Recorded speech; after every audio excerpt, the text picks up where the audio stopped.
আসসালামু আলাইকুম ওরহমতুল্লাহ। আমি মোহাম্মদ দেলোয়ার হুসাইন, সভাপতি এমসি কলেজ তালামিজে ইসলামিয়া। আপনারা জেনেছেন এমসি কলেজ হোস্টেল দারুল কিরাতের কার্যক্রম বন্ধ করে দেওয়া হয়েছে। অনেকেই মূল বিষয় জানেন না।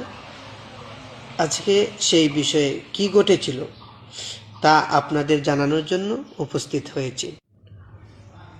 আমরা দারুল কিরাত শুরু করে 2016 সাল থেকে যা ধারাবাহিকভাবে চলে আসছিল।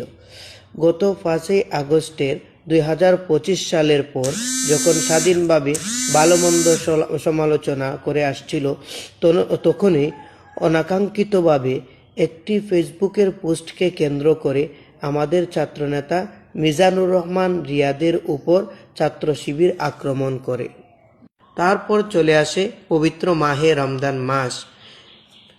আমাদের পূর্ববর্তী বছরগুলোর ন্যায় আমরা 2025 সালেও দারুল কিরাতের প্রচারণা করি, কিন্তু ছাত্র শিবিরে আমাদের কোর্স থাকা সত্ত্বেও তাদের নিজেদের প্রভাব কাটিয়ে তারা কোরআন কোর্স নামে একটি কোর্স চালু করে। তাই 2025 সালে আমরা বাধাগ্রস্ত হই, কিন্তু তারা তাদের সেই কার্যক্রম পুরোপুরিভাবে খেদমত করেনি, যা সাধারণ শিক্ষার্থীরা অবগত। এমনকি স্টাফ আবাসনের বাচ্চারা তারা তাদের অভিভাবকের কাছে অভিযোগ করেছেন যে তারা নির্ধারিত রুটিন মাফিক কোনো ক্লাস করান না, এমনকি বাচ্চারা সেই জায়গায় যেতেও ইচ্ছুক না। এবছর 2026 সালে হোস্টেল সুপার জামাল স্যার, জীবন কৃষ্ণ স্যার, মাহবুব স্যার, নূরে আলম স্যার, তাদের সাথে আমরা যোগাযোগ করি, কথা বলি। আমরা যেভাবে গত বছরগুলোর ন্যায় মৌখিক সম্মতি নিয়েছি, সেভাবে এবছরে আমরা মৌখিক সম্মতি নিয়েছি। তারা আমাদেরকে উৎসাহিত করেছেন, বলেছেন এটা উত্তম কাজ, ভালো কাজ, ইনশাল্লাহ আমরা আমাদের বাচ্চাদেরকেও সেখানে পাঠাবো। কিন্তু গত বছর একটি দল প্রশিক্ষণ কোর্স চালু করেছিল, কিন্তু তারা কয়েকদিন পর তা আর ধারাবাহিকভাবে দেখতে পাওয়া যায়নি। আমরা যখন বাসায় বাসায় গিয়ে আমাদের প্রচারণা কাজ শেষ করে 15/2/26 তারিখে মসজিদের মধ্যে একটি ব্যানার টানাই, সেই ব্যানারে ছাত্র শিবিরের সভাপতি ইসমাইল হোসেন বহিরাগত 16 তারিখে রাত 8:30টার দিকে তার সহযোগীকে নিয়ে ব্যানারটি ছিঁড়ে ফেলে, এমনকি অকথ্য ভাষায় গালাগালি করে। উপস্থিত অনেকেই শুনেছেন।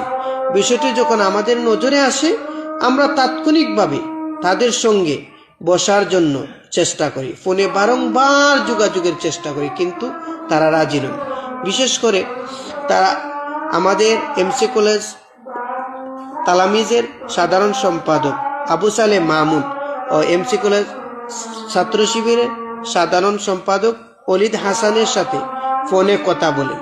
তিনি বললেন যে আমি একটি মিটিংয়ে আছি, কিছুক্ষণ পর আমি ফোন দিব।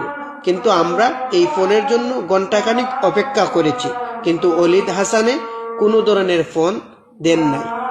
তার পরবর্তীতে আমরা বারবার ফোন দিয়েছি, তিনি কোনো ফোন রিসিভ করেননি।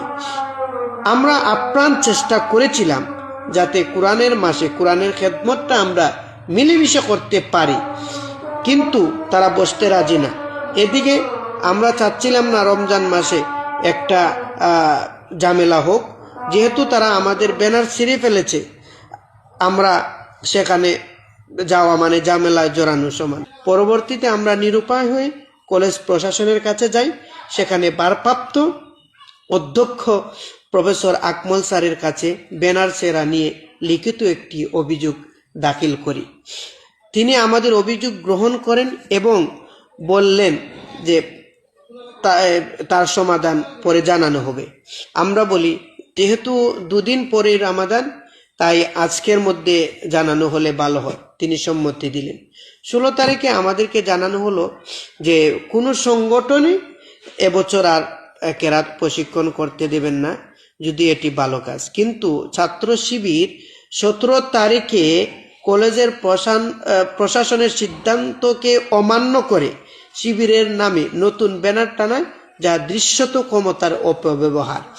এক ভিডিও বার্তায় দেখলাম যে ছাত্র শিবিরের সভাপতি তালামিজের বিরুদ্ধে মিথ্যাচার করেছে। এই বার্তাটির মধ্যে ভরপুর মিথ্যা ছিল। আমরা অবাক হয়েছি, একজন ইসলামিক সংগঠনের সভাপতি হয়ে এরকম কিভাবে মিথ্যাচার করতে পারেন।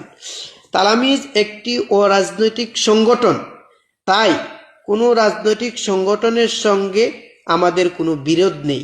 আমরা সব সময় ইসলামিক কার্যকলাপের দিকে মনোনিবেশন করি। শুধু আমরা নয়, এখানে ছাত্র মজলিস, ইসলামী আন্দোলন সহ বিভিন্ন সংগঠন ছিল।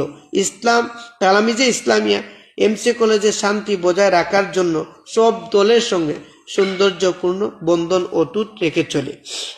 আজকের শিবিরের ক্ষমতার অপব্যবহার করে কোরআনের এই খেদমতের যে ক্ষতি করেছে, আমরা তার তীব্র নিন্দা জানাই এবং তাদের জন্য আল্লাহ রাব্বুল আলামিনের কাছে হেদায়েতের দোয়া করি।